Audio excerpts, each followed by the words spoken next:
Hello everyone, in this lesson we'll be looking at the Greek consonants. Previous lesson we looked at the vowels and diphthongs, really introduction to the vowels, nature of the vowels, 7 vowels, and we also were introduced to the way vowels can combine to produce one sound, and that is referred to as diphthongs. So now we're going to look at the consonants, right? So consonants, it says consonants are produced by interfering with the flow of air from the lungs. The Greek consonants can be classified according to how one interferes with the flow, called the manner of articulation. So let's refer to this as MOA, manner of articulation, right? Where one interferes with the flow, called the place of articulation. So in fact, let me just write that a little better so that we know what you're talking about. So here you have manner of articulation, and then here you have place of articulation, right? And then the third one, whether the vocal cords vibrate in producing the sound. So this one is vocal cord vibration. So that determines vocal cord vibration determines essentially the way in which the air flows, right?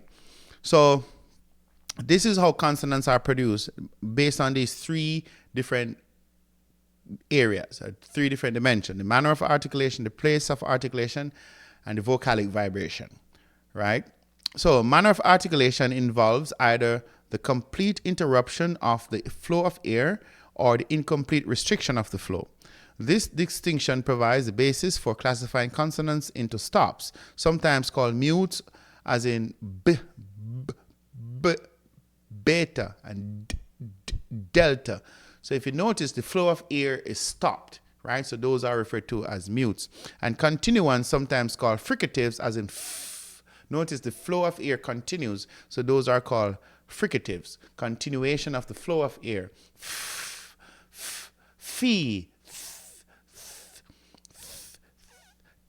theta in this case, okay? So phi and theta, these are fricatives because they deal with the flow of air and the continuation of the flow of air. Now, place of articulation. So this one is manner, so we could put manner here. So now we have place. So place, right, place right here. Place of articulation involves 3 basic possibilities. At the lips, producing bilabials, as in m, mu, and p, or pi, at the lips. So these are bilabials. At the teeth, or just behind them, producing dentals or alveolars. So as in delta, or tau. Or at the velum or palate, producing velars or palatals, as in gamma or kappa. So notice how the air flows between f and b and kappa, or tau, or delta. All of those are different configurations of the flow of air, right? And so the place of articulation sometimes is in the palate, sometimes is the teeth, sometimes is just, behind, so to speak, the behind the teeth.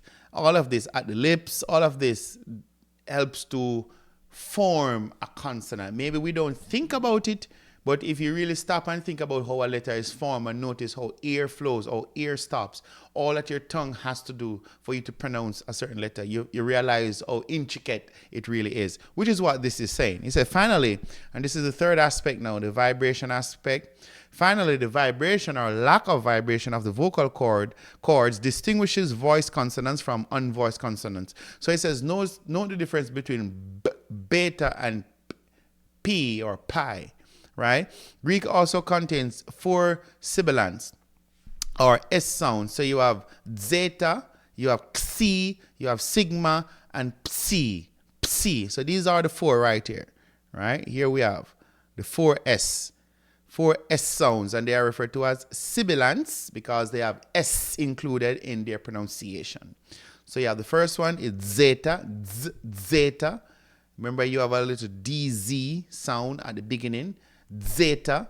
Then you have xi, xi. There's a way that the air flows over the tongue, xi.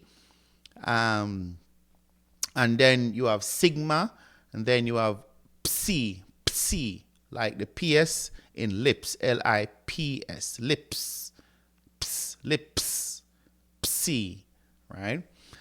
3 of these are double letters or combinations of a consonants with a sigma, z or zeta, xi, and psi.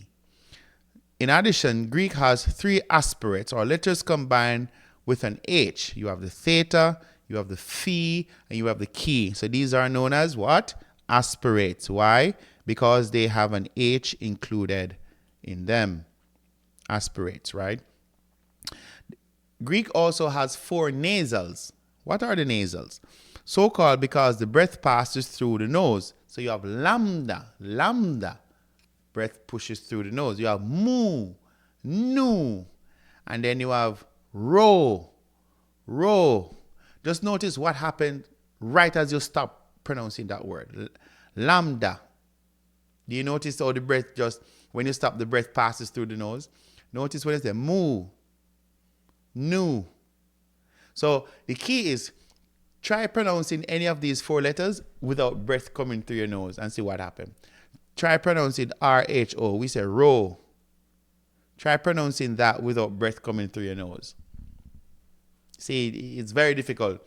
So these are known as nasals because of the flow of air through your nose.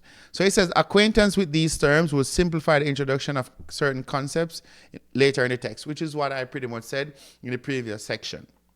That take your time and understand, the vowels, the consonants, the diphthongs, rewatch. The good thing about a recorded video is you can always rewatch it. You can slow it down. You can pause. You can speed it up. You can take your time until you get it, right? So there are 3 aspects to the pronunciation, the way our air, remember, all of this is just really dealing with how air flows, okay? How air flows through your nose, or, how air flows to get to form certain consonants, to form the letters. And I think this is very critical for us to understand and keep these in mind, these 3 concepts: the manner of articulation, the place of articulation, and whether the vocal cords vibrate or not. And I call it the vocalic vibration, right? So let me just put that, vocalic vibration. And I should patent this one, right? Vocalic vibration. So that's the 3rd one. So keep those in mind. And by God's grace, you will be at this stage and be able to call some Greek words. It might not be perfect, but you'll be able to call some Greek words. All right? God bless you.